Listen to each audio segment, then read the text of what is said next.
Hello and welcome. And on today's live show, my normal catch up on news around the Raspberry Pi Pico, Pico 2 and other interesting IoT ecosystems. But trying to keep it mixed up of things that I think might be interesting to talk about. And we'll also look, of course, at my projects and some other projects that I reference as well as we go through. So hi, I'm John, your concierge to the world of the Raspberry Pi Pico, IoT, robotics and other fun tech, and welcome to my channel. So this is my live stream. It's my opportunity to have a slightly more one-to-one dialogue with you guys and interactive rather than sort of my normal sort of broadcast schedule. So in that sense, it's a little bit more relaxed for content and how we progress, a little bit more interactive, and a little bit more terrifying for me really, because there isn't the same amount of editing that goes in. If it's your first time watching, then welcome to the channel and thank you very much for joining. If you're returning, then thank you very much for coming back. I obviously really appreciate it. Please do like and please do subscribe, and please shout if there's any problem with audio quality or anything else you notice. I sometimes get things wrong in this. This is a one-man band, and I try to juggle everything as we go through. How are you? How's things going? I imagine you're on this channel because you get work on Pico or Pico 2 or associated projects. And we all know that projects don't always go too well. So this is the opportunity for us to go, yeah, some of it's hard. And one of the projects I'm working on at the moment it seems, I thought I was going to get it out and I thought I was going to get it built and deployed over the summer. It's still in pieces, sitting around the lab, still here. But that's the way that some things go, isn't it? I hope your projects are going a little bit more smoothly and a little bit quicker. So it's September already. Fortunately, things have been a little bit quieter for the second half of the summer. Since the launch of Pico 2 and the RP2040. So I've very much been getting my head down and looking at the new board and working and pushing along some of those other projects along. And I'm sure you've been doing the same. I'd love to hear what you've been up to. So, do get in touch, guys. So what's going to be the agenda today and what are we up to? Well, normal agenda. So really going to talk about Pico news as I see it and what I've seen going on. My projects and some of what's out there and what I'm working on at the moment. And news about the channel and where I'm taking the channel and what to expect next, and Q&A. So any Q&A. So if you've got any questions, anything you think we should talk about, please do drop it into the live chat. I am looking at the live chat. Okay, I'm doing 13 things at once, but the live chat is one of the things up on the screen in front of me, so I can see it, and we can try and talk about it. Not necessarily saying that I can answer every question on the spur of the moment, but give me some ideas of stuff you'd like to see. And, who knows, it might spin off and become an entire episode. One change this time is sponsorship. So you know that some of my channel and some of my videos are sponsored. And I'm delighted to say that I now have a sponsor to sponsor my live stream. So today's live stream is sponsored by Kunkune. And Kunkune are a really friendly UK retailer for components, modules, tools and test equipment. So we all know that there are some really great retailers available for all of the Pico ecosystem, but some of them are quite expensive. Or there's some really, really cheap ones that, the likes of the mass auction sites, etc. But some things are not always described quite as they could be. Well, Kunkune is in between those two, in my view. They are cheap, friendly, local, and their stuff is curated and it is what it says it is. So Kunkune are kindly sponsoring us. Kunkune are also kindly offering a 20% discount to you guys for your first order with them. So just quote Dr Jon EA Ltd at checkout and you'll get a 20% discount.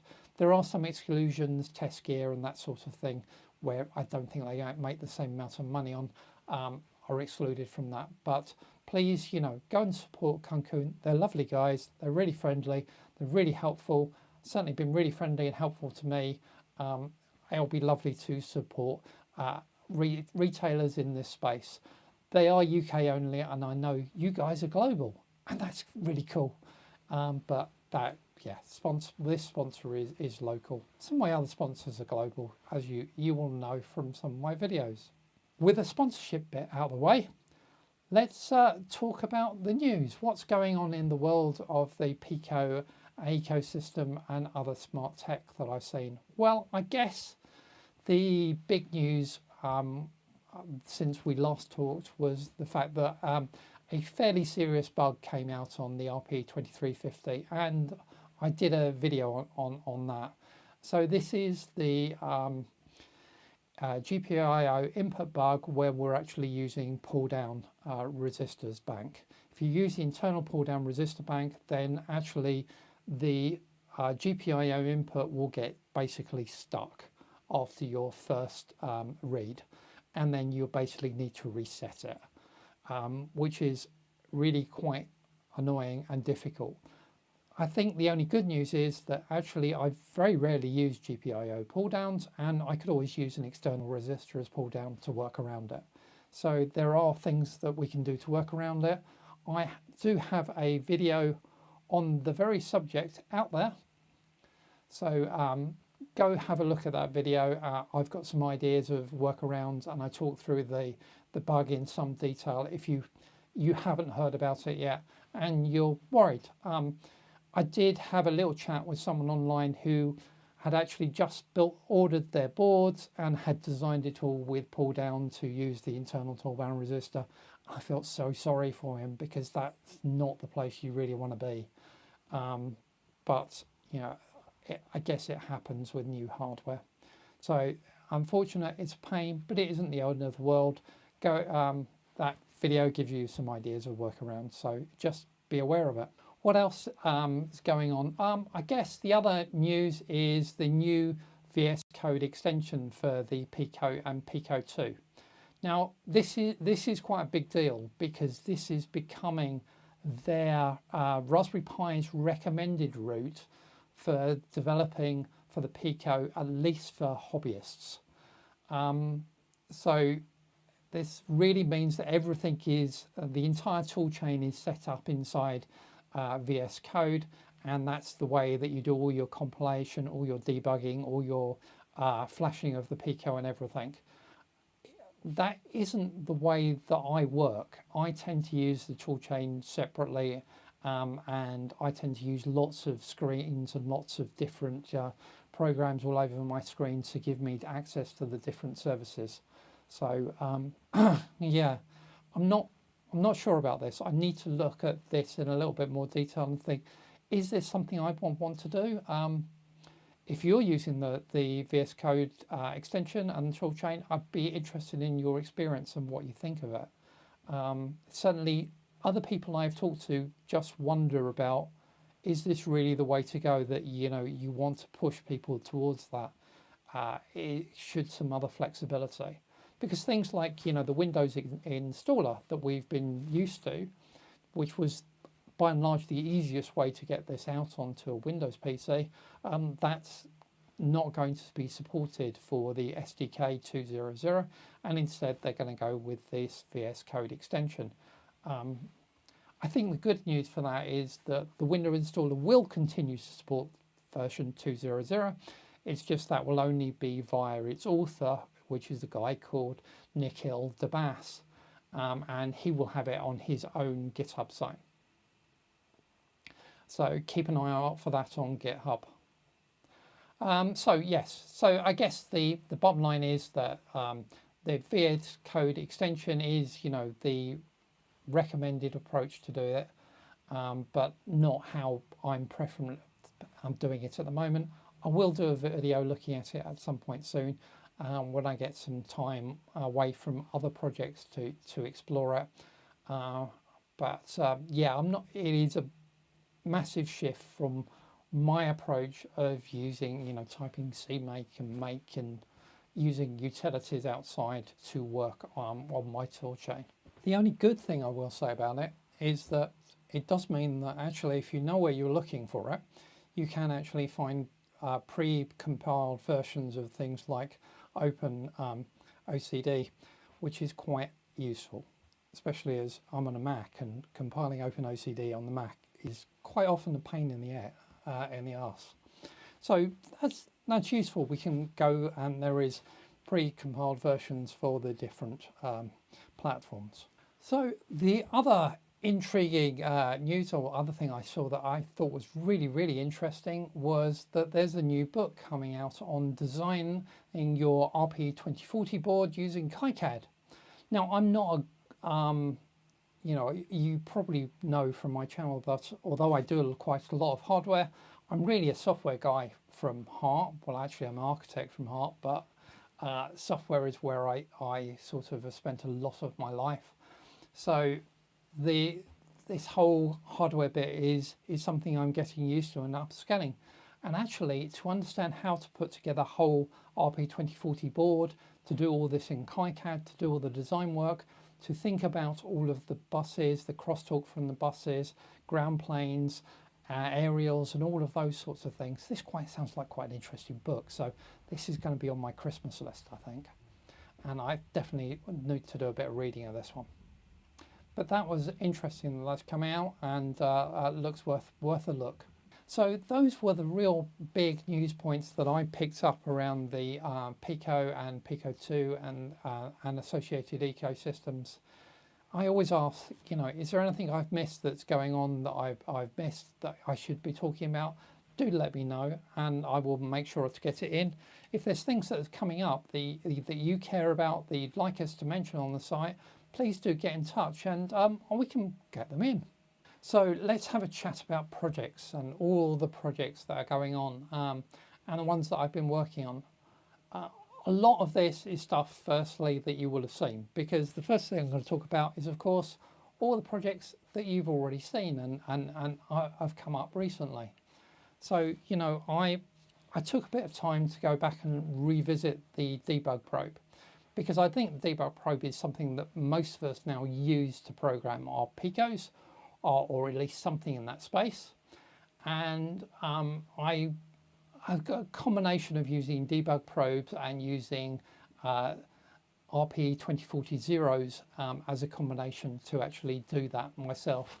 So that's video. I wanted to update where I am and what my thinking is and how I use these things, because I use them all the time. I've also looked at getting started with the Pico 2 and how to compile and build up your first application with the Pico 2, and we got a video out on that. That was very straightforward to get up and get going. And from that then to start looking at, well, what is the difference between the Pico 2 and the Pico 1? What is the difference between that RP2350 and RP2040 in terms of performance? And it's quite interesting because, yeah, there is absolutely, from certainly an integer maths point of view, it seems to be more than twice as fast. And from a floating point mathematics point of view, it's more than 3 times as fast. So you've got an awful lot of additional power on that RP2350, which is quite interesting. And then, of course, with the 2350, we've got this new SDK 200, and I've taken a good look at that and had a good play around with that. Using Pico Tool, how we can use a shared copy of Pico Tool as the way to generate our UF2s, etc. That's good there. And indeed how to use the new versions of FreeRTOS that are supported with the SDK 200. I haven't touched on FreeRTOS for the RP2350 in that video, I must admit. And when I did that, in fact, this week or last week, I got slightly surprised that it isn't actually quite as straightforward as I thought it was going to be. And so there'll be a little video showing how to get FreeRTOS running up on the RP2350 coming up next month. And finally, you saw this week's or Thursday's video, which is around this WaveShare RP2040 Touch, which is a really nice little display. In fact, I've got one sitting on my desk there. Not powered on, I know, but there you go, little tiny things. Watch-like displays with an RP2040 on the back, touch sensing on the display, plus there's a IMU unit for 6 points. So what haven't you seen, and what am I working on that's coming up and that you might be really interested in? Well, still working on this weather station. It is the project that keeps on giving. That doesn't mean actually it's bad, but there's just quite a lot of it in it. The fact that I've got about 12 sensors, that each of those sensors I've got a whole load of stats from, that I'm trying to actually run it off of battery and solar, and therefore power management is hugely important. How I'm actually going to sleep mode. Yes, there's quite a lot involved, and so there's still quite a bit of work to do on that. But I have recorded the first video on that for going out at the beginning of next month to give you an idea of the scope of the project and what it all looks like and the components involved. There'll be a number of other videos talking through some of the other sensors, some of the details about the software, etc. Some details about the PCB design and how I've done that and how all that's coming up. So I hope they'd be good, and I hope you'll enjoy those. Of course, let me know how I could make them more fun, and we can do something about that. And I've also returned to working on my robot arm. In fact, it's sitting on the desk right next to me. And making sure that that actually is doing what I think it should be doing. Well, actually, robot arm. Why did I go back to the robot arm? Well, actually, I went back onto the robot arm because I wanted to have a look at the Pico 2 and the RP2350 and get MicroROS working on them. So it's been actually, can I get MicroROS on there? What does that look like?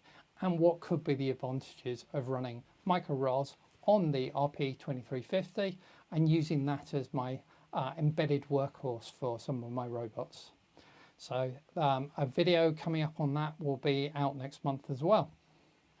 So all good new project stuff coming your way really, really soon. And the other thing I'm starting to think about is Christmas. It's not far away, and I really ought to do a Christmas project. So I'm racking my ideas very quickly about what could be my Christmas project. What's the Christmas project that I'm going to be sharing with you guys early in December. So stay tuned. That's in my head right now. Probably a bit later than it should be. I think I should have probably done that by now, but oh well.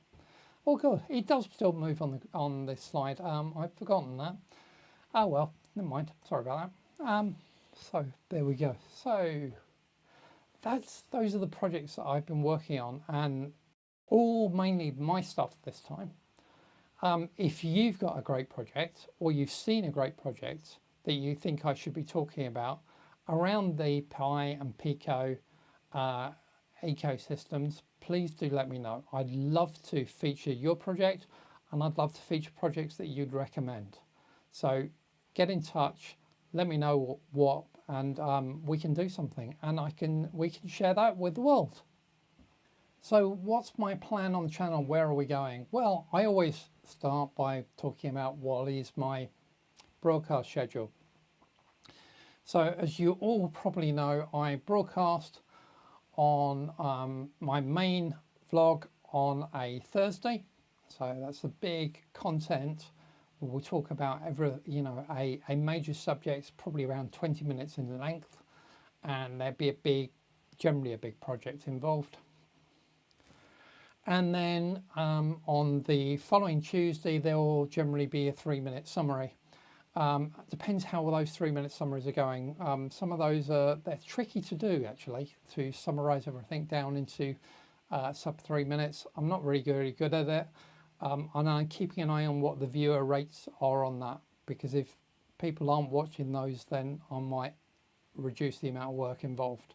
But at the moment, there's that 3-minute summary of what went out the previous Thursday. And then on the Sunday, there is either a live stream or there used to be a short. Now I'm trying to put something out on a Sunday. And you probably noticed that this month I put out a whole load of stuff because I sort of had an extra couple of videos around the RP2040 and I wanted to get some stuff out on that. So we were pushing that just a little bit more. And that's helping me a little bit of pushing myself towards becoming a YouTube partner. And to do that, I have to get to a point where I'm on 4,000 hours of content has been watched within a year. And I'm really, really close. And I'm not doing this by finding a whole load of robots to watch my stuff. I'm doing this by trying to put out good quality content that I think you guys will enjoy. And hopefully you think that too, because otherwise, you know, so you wouldn't be dialing in on your Sunday to watch me now. But yeah, please do watch some stuff. Please go and find some old stuff of mine to watch and just help me get across that line, because I am really, really so close now. And if I can get to that level, then I'll relax a bit, because I'm there for good. So the other thing I've been doing, you know, is going back to some of these old live streams and re-editing them and just sharpening it up a little bit, taking out my pauses, taking out the chunks at the beginning, putting on a proper ending slide and all of that sort of stuff. I don't know whether the live streams have long-term benefit, but I thought it would be useful to try and edit them where I can. And I'll go back over time doing them, and I'll try and edit this one fairly soon this week.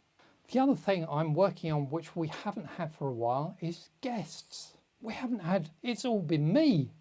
It's been me and my projects, and we haven't had a guest for ages.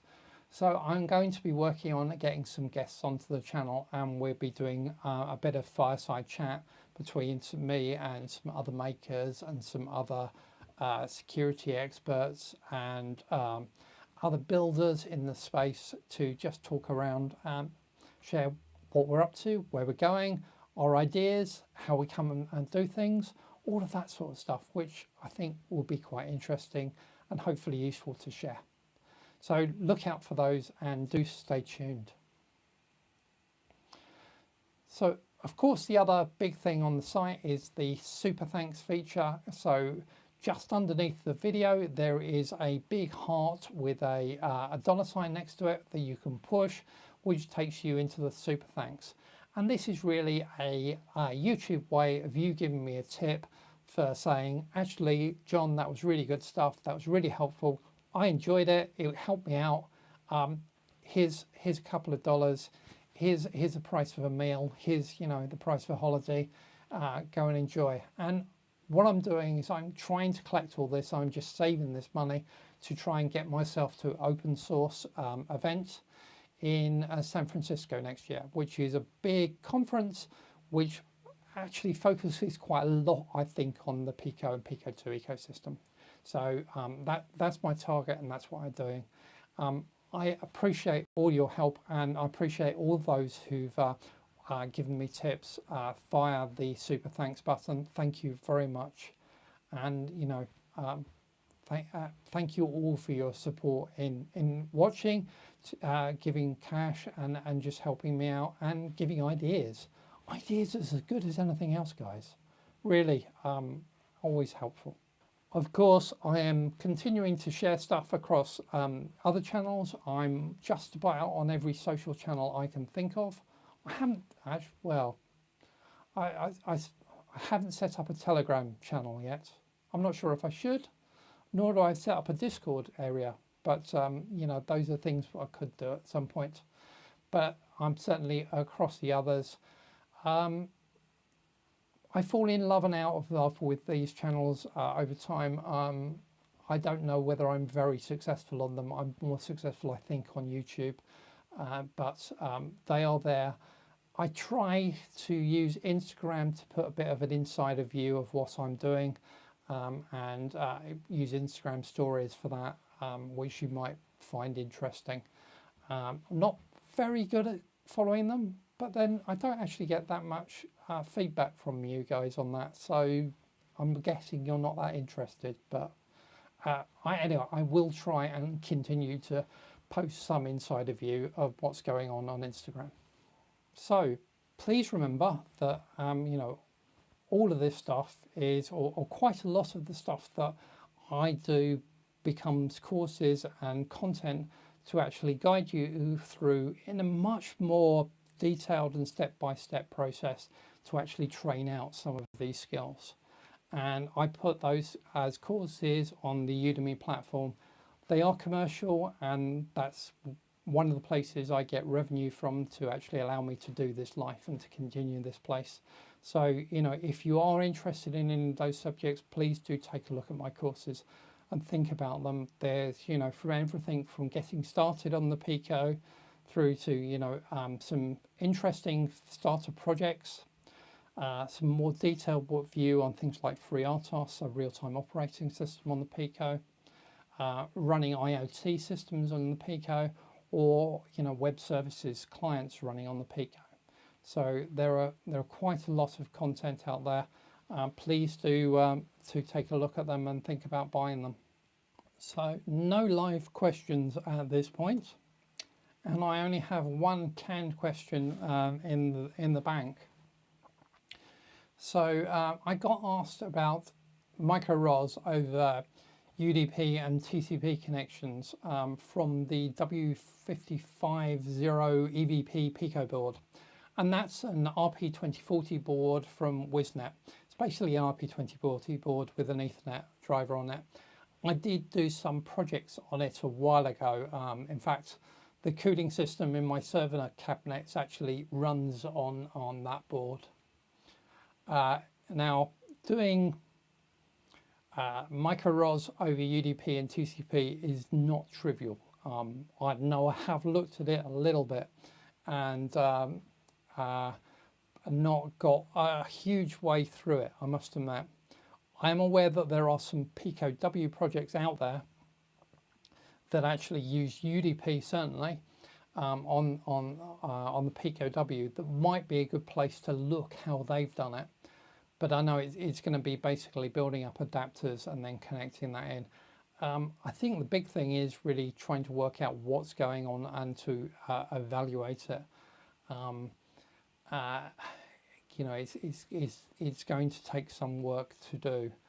I thought it would be as simple as running the text that's going over the serial stream just over a TCP socket connection.